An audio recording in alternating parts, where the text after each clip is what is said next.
Okay guys, we have another unboxing video for today. Ito na Shopee Express po siya.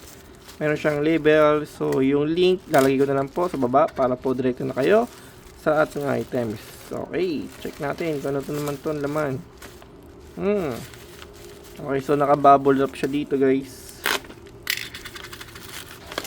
Tingnan dito yung laman. Ayan. Oops, ayun.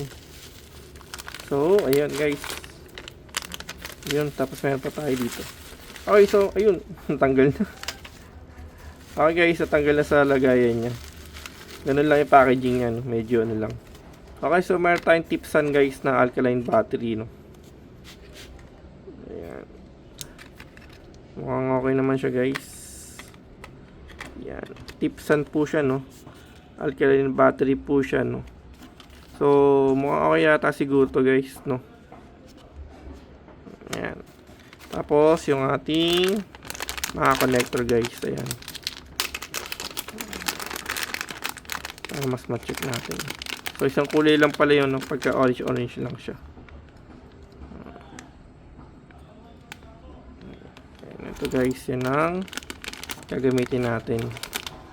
Kada isang channel. So, one channel. Tapos, next channel guys, ayan. Sakto naman siguro.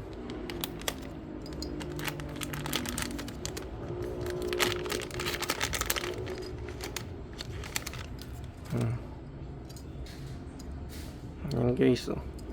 Alright guys, so okay naman yung ating items, no? Ayan po siya. Okay. So, yung link po lalagay ko lang po sa description pagka gusto nyong bilhin. Okay guys, thank you for watching po.